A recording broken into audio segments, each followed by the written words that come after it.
Assalamualaikum warahmatullahi wabarakatuh. Puji syukur kehadirat Allah Subhanahu wa Ta'ala, yang mana karena karunia-Nya kita dapat berkumpul pada siang hari ini dalam presentasi Understanding Securities and Investment. Kami merupakan mahasiswa dari Program Studi Manajemen, Fakultas Ekonomi dan Bisnis, Universitas Pembangunan Nasional Veteran Jakarta, yang kami melakukan ini pada tahun 2021. Kami diampu langsung oleh dosen Dr. Randa Pusporini MM dengan anggota kelompok 11 itu saya sendiri Daus dengan NIM akhir 166, Fadara Rizkia dengan NIM akhir 180, dan Kinka Kilani dengan NIM akhir 211. Kami akan mengunggah video presentasi kami dalam kanal YouTube dan linknya akan kami taruh pada slide ini beserta dengan PowerPoint ini. Untuk pendahuluan akan dilanjutkan oleh rekan saya. Baiklah. Yang pertama adalah latar belakang. Perkembangan zaman membuat teknologi semakin canggih. Hal ini berdampak pada investasi yang juga semakin berkembang. Awalnya, investasi hanya dengan berbentuk barang, tapi sekarang investasi bisa berbentuk modal atau dalam bentuk lainnya, seperti saham, surat berharga, obligasi, dan lain-lain. Pasar modal merupakan tempat untuk melakukan investasi saat ini. Di sana, perusahaan mencari sumber dananya. Namun, berinvestasi di pasar modal tidak hanya membutuhkan pertimbangan yang matang, tetapi juga informasi yang semakin kompleks. Harus kita hadapi dibandingkan dengan bentuk tabungan lainnya. Resikonya relatif tinggi pada sistem perbankan. Karena hal tersebut, pemahaman tentang manajemen investasi begitu penting dalam menjawab tuntutan tersebut. Di sisi lain, pemahaman tentang pengertian pasar finansial, baik pasar uang maupun di pasar modal, jenis-jenis instrumen yang diperdagangkan pasar modal, serta mekanisme perdagangan yang terjadi di pasar modal sangatlah penting untuk memberikan gambaran tentang bagaimana alternatif investasi yang tersedia bagi investor.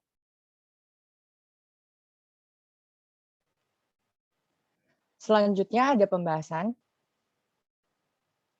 pengertian investasi. Menurut Bodi, Kane, dan Markus pada tahun 2014, investasi merupakan kesediaan individu maupun kelompok dalam mengalokasikan dana mereka ke dalam barang berharga pada masa sekarang sehingga akan mendapatkan keuntungan pada masa yang akan datang. Nah, investasi ini dapat juga berupa investasi sumber daya tidak nyata atau investasi sumber daya nyata seperti surat berharga. Nah, dalam berinvestasi, seseorang dapat dikatakan investor apabila investor itu melakukan investasi dalam jumlah saham. Nah, jumlah saham ini juga dapat dikategorikan dalam dua hal, yaitu investor mayoritas atau investor kecil. Investor mayoritas itu jumlah saham yang dimiliki oleh seorang investor itu sangat besar sehingga mereka dapat menentukan strategi-strategi yang akan dilakukan oleh sebuah perusahaan. Next slide. Selanjutnya ada jenis-jenis investasi. Yang pertama itu interest bearing. Interest bearing atau perusahaan mengeluarkan ini akan memberikan balas jasa berupa bunga. Yang termasuk aset dalam interest bearing itu ada money market instrument, yaitu meliputi obligasi jangka panjang yang dikeluarkan perusahaan besar atau pemerintah. Nah, selanjutnya itu ada fixed income securities. Fixed income securities merupakan surat hutang. Jenis investasi yang kedua ada equities, yaitu ada saham biasa atau saham preferen. Seperti yang kita tahu, saham biasa atau saham preferen itu perbedaan yang menonjol di antara mereka itu saat melakukan hak pengambilan suara. Selanjutnya yang ketiga itu ada derivatif, ada dua, ada option dan future. Option itu perjanjian di mana pihak yang terlibat secara langsung baik penjual maupun pembeli pada harga yang telah disepakati tepat di waktu yang telah disepakati di masa yang akan datang. Untuk future sendiri itu perjanjian antara penjual dan pembeli di masa sekarang dengan transaksi di masa yang akan datang. Selanjutnya ada tujuan dalam berinvestasi. Yang pertama, mencapai tingkat kehidupan yang lebih baik atau sejahtera di masa yang akan datang. Yang kedua itu ada antisipasi inflasi, karena kan di zaman sekarang inflasi terus tinggi, jadi investasi tujuannya untuk menjaga nilai atau harta kita. Yang ketiga, mengurangi ketidakpastian, karena ketidakpastian di masa yang akan datang, maka kita harus berinvestasi. Yang keempat, ada peluang untuk penghematan pembayaran pajak. Dan yang terakhir, kemampuan untuk menganalisis investasi dan dasar-dasar pengelolaan portofolio secara logis dalam suatu kerangka kerja mampu meningkatkan kinerja investor guna meningkatkan kekayaan investor itu sendiri. Selanjutnya ada proses investasi. Proses investasi itu sangat berkaitan dengan pengambilan keputusan secara jangka panjang. Investor juga dapat melakukan pengelolaan aset lebih dari 2 secara sekaligus. Investor itu perlu melakukan proses evaluasi dan pembaharuan atau updating dan atau penyesuaian ulang risiko. Nah, untuk proses investasi itu yang pertama menentukan tujuan investasi. Jadi sebelum berinvestasi, kita sebagai seorang investor harus mengetahui apa sih tujuan investasi, investasi kita itu pengen secara jangka panjang atau jangka pendek. Terus tujuan investasi investor institusi dibagi oleh 2 kategori. Yang pertama itu tujuan dalam rangka pembayaran kewajiban atau liability driven objective, dan yang kedua ada tujuan yang tidak menyangkut pembayaran kewajiban atau non-liability driven objective.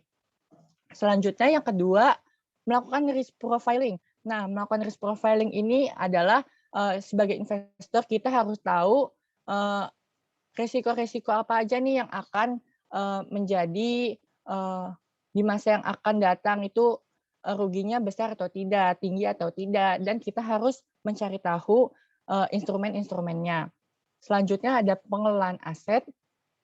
Setelah kita melakukan profiling risk resiko, kita melakukan pengelolaan aset-aset kita. Seperti sebelum kita berinvestasi, kita harus membagi uang kita untuk sandang pangan papan, tabungan, dana darurat, dan yang terakhir itu buat investasi. Nah, kita harus mengelola aset itu secara konsisten. Nah, selain itu, menurut Corrado dan Jordan, strategi dalam mengalokkan aset terbagi menjadi 2 macam, yaitu strategi portofolio aktif dan strategi portofolio pasif. Selanjutnya ada pemilihan instrumen investasi. Setelah kita melakukan pengelolaan aset, kita harus memilih instrumen investasi apa yang akan kita ambil karena kita sudah melakukan risk profiling. Selanjutnya itu ada perhitungan terkait beban dan pajak. Ini juga tahap-tahap yang penting karena kita sebelum investasi kita harus tahu dulu berapa beban besaran buat mungkin broker atau pajak yang kita keluarkan untuk pembelian sebuah instrumen. Selanjutnya itu ada implementasi. Implementasi yang dimaksud adalah investor melakukan perencanaan aset dalam pembuatan portofolio optimal. Portofolio optimal adalah portofolio yang paling terdekat dengan preferensi seorang investor. Dan yang terakhir ada review dan pengawasan. Setelah kita melakukan semua tahap tersebut, kita melakukan review dan pengawasan serta pengevaluasian serta updating nih. Kira-kira tahap mana nih yang masih kurang. Nah, setelah kita review dan pengawasan, kita juga harus terus melakukan investasi sehingga kita dapat melakukan dan mengetahui investasi apa yang paling tepat untuk seorang investor.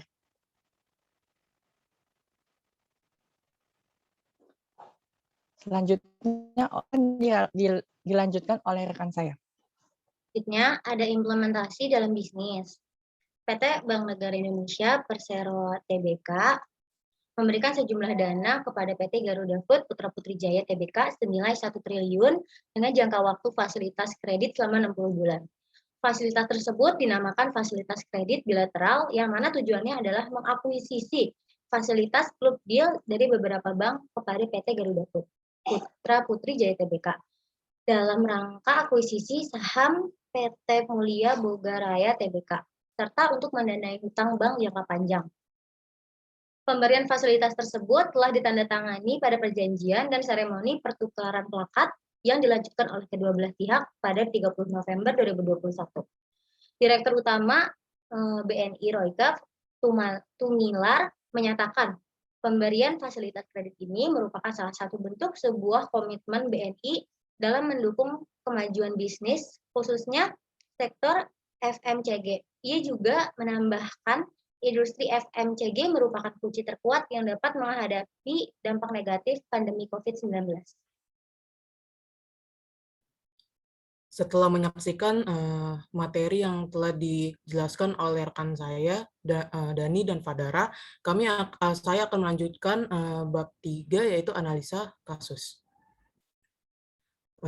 Kasus yang akan kami bahas pada slide ini adalah kasus PT Sariwangi yang dinyatakan pilot oleh pihak pengadilan.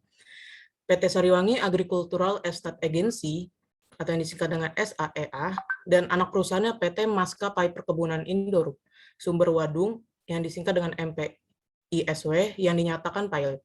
Perusahaan T ini bangkrut lantaran terlilit hutang total 1,5 triliun rupiah kepada sejumlah bank. Perusahaan tersebut tak bisa bayar hutang karena gagal saat berinvestasi untuk meningkatkan produksi perkebunan. PT SAEA dan MPISW mengeluarkan uang sangat besar untuk mengembangkan teknologi air, tapi hasilnya tak sesuai harapan. Akibatnya, pembayaran cicilan utang macet dan sejumlah bank mengajukan tagihan namun tak mampu dibayar. Semenjak itu, dua perusahaan tersebut dinyatakan pilot. Next slide. Dari kasus di atas, kami menganalisa pada kasus tersebut, perusahaan mulai mengalami permasalahan keuangan yang diakibatkan oleh kegagalan investasi. Perusahaan T ini juga dapat dibilang telah melakukan kesalahan prediksi bisnis melalui investasi yang kurang tepat sasaran, yaitu pengembangan sistem drainase yang dibuat untuk meningkatkan produksi perkebunan. Perusahaan terlalu terfokus untuk mengembangkan sistem teknologi penyiraman air yang memakan banyak biaya dan hanya berkutat di tempat yang sama. Padahal jika dianalisis dari aspek pemasarannya, masih memiliki peluang dan harapan karena dapat kita lihat pengiklanan yang dilakukan untuk sejumlah merek dalam naungan Sariwangi seperti Sari Murni Teh Kantong Bundar masih sering kita lihat di TV. Selain itu, yang dapat memperkuat analisis ini, selain menerapkan strategi pengelolaan produksi yang salah, mereka dinilai tidak bisa melakukan inovasi produk dengan mengeluarkan produk inovasi seperti teh botol dan gelas yang lebih praktis di saat ini. Jadi PT Sariwangi ini kan dinyatakan pilot. Syarat perusahaan dinyatakan pilot menurut Undang-Undang Pasal 2 Ayat 1 dan Pasal 8 Ayat 4 Undang-Undang Kepilotan Nomor 37 Tahun 2004. Ada dua syarat suatu perusahaan dapat dikatakan pilot. Yang pertama, memiliki debitur yang mempunyai dua atau lebih kreditur, dalam hal ini adalah kreditor baik konkuren, kreditor separatis, atau kreditor preferen, dan tidak membayar sedikitnya satu utang secara lunas yang telah jatuh tempo dan dapat ditagih. Dalam kasus ini, PT Sariwangi dan PT Indorup merupakan debitur, dan PT HSBC Indonesia, PT Bank ICBC Indonesia, PT Bank Rabobank Internasional Indonesia, PT Bank Panin Indonesia Tbk, dan PT Bank Commonwealth merupakan kreditur. Pihak debitur tidak dapat melunasi hutang yang telah ditagih, menyebabkan pihak kreditur mengajukan permohonan kepada pengadilan. Terus yang kedua itu adanya hutang yang telah jatuh tempo, baik karena telah diperjanjikan, karena percepatan waktu penagihan sesuai perjanjian, atau karena putusan pengadilan, arbiter atau majelis arbitrase. Di dalam kasus ini, kedua perusahaan tersebut telah mengajukan penundaan kewajiban pembayaran utang atau PKPU kepada para kreditur dan disetujui. Tetapi setelah itu karena tidak bisa membayar, kreditur meminta pembatalan permohonan kepada pengadilan dengan membatalkan homologasi kreditur. Dapat kita simpulkan bahwa perusahaan dinyatakan valid oleh putusan pengadilan. Ketika sudah memenuhi kedua syarat ini, pembuktian atas kedua hal tersebut secara sederhana, perusahaan dapat dinyatakan pilot. Berdasarkan analisa kasus tersebut, ada beberapa pertanyaan yang akan kami jawab. Nah, baik. Jadi ada pertanyaan pertama, yaitu mengapa perusahaan dengan brand terkenal Sariwangi dapat dinyatakan pilot? Nah, kami mengakui bahwa Sariwangi memang merupakan perusahaan dengan brand yang dapat mudah diingat oleh semua orang, sehingga menjadikan brand ini terkenal dan merakyat. Tetapi, seperti yang kita ketahui, merek terkenal dari PT Sariwangi, yaitu teh celup Sariwangi telah diakuisisi oleh PT Unilever Indonesia. Sehingga PT Sariwangi ini nggak punya lagi produk andalan, walaupun mereka udah mencoba melakukan inovasi-inovasi dengan mengeluarkan merek teh celup lainnya. Tetapi kepopuleran teh celup Sariwangi telah melekat pada masyarakat. Seperti itu. Selanjutnya, nomor 2, apakah kebangkrutan yang dialami PT Sariwangi hanya disebabkan oleh kegagalan investasi saja? Menurut kami, Sariwangi tidak serta-merta langsung mengalami kebangkrutan akibat dari kegagalan investasi saja. Kegagalan investasi hanyalah salah satu dari kebanyakan penyebab kemungkinan bangkrut, seperti kurangnya investasi PT Sariwangi dan hanya berfokus terhadap produk yang sama seperti teh celup. Selain itu, lesunya pertumbuhan perkebunan teh juga berpengaruh kepada penyusutan laba setiap tahunnya, ditambah dengan ekspor impor teh Indonesia yang berbanding terbalik. Pertanyaan ketiga adalah, bagaimana nasib para investor ketika suatu perusahaan yang diberikan modal investasi mengalami kebangkrutan atau dinyatakan pilot? Dalam berinvestasi, perlu diketahui keuntungan dan kerugiannya. Dalam kasus ini, beberapa dari pemberi modal untuk PT Sariwangi merupakan bank. Ketika kita menabung di bank, uang tersebut akan digunakan untuk memberikan pinjaman kepada perusahaan yang membutuhkan modal, tentunya dilengkapi oleh syarat-syarat. Syarat-syarat tersebut yang akan dijadikan jaminan ketika perusahaan tidak mampu membayar kepada bank. Bank juga memiliki cadangan uang dari hasil pembayaran bunga yang dihasilkan perusahaan semasa pembayaran cicilan. Oleh karena itu, kita investor tidak perlu mengkhawatirkan uangnya tidak kembali, karena bank telah menyiapkan cadangan untuk menutupi uang nasabah yang telah terpakai untuk investasi modal. Next slide. Kesimpulan dapat kami dapatkan dari materi di atas adalah, investasi merupakan kegiatan yang dapat dilakukan secara individu maupun badan usaha bertujuan untuk lebih dari sekadar menabung, yaitu memanfaatkan uang di masa sekarang untuk mendapatkan keuntungan di masa yang akan datang. Sedangkan sekuritas merupakan surat berharga atau dokumen-dokumen hak milik seperti interest bearing, equities, derivatif. Yang kedua adalah tujuan individu maupun kelompok dalam melakukan investasi pada bentuk aktiva nyata dan surat berharga dapat dilakukan untuk penghematan pembayaran pajak, mengurangi ketidakpastian, antisipasi inflasi, dan cara untuk menatap kehidupan yang lebih baik di masa yang akan datang. Selain itu, berinvestasi juga dapat menumbuhkan kemampuan menganalisis peluang dalam meningkatkan kinerja investasi yang lebih baik. Proses yang dilakukan dalam berinvestasi dimulai dari penetapan tujuan investasi jangka panjang maupun jangka pendek, melakukan risk profiling, pengalokasian atau pengelolaan aset dalam memilih strategi yang digunakan, melakukan pemilihan dana, pertimbangan struktur pajak, lalu mengimplementasikan, setelah itu melakukan review dan pengawasan agar sesuai dengan tujuan awal. Yang terakhir adalah cara mengimplementasikan investasi dan surat berharga pada suatu bisnis dapat dilakukan dengan mengucurkan kredit investasi secara bilateral maupun sindikasi, seperti yang dilakukan oleh Bank BRI kepada Garuda Food. Selanjutnya ada saran. Kami memiliki saran dari hasil presentasi kami.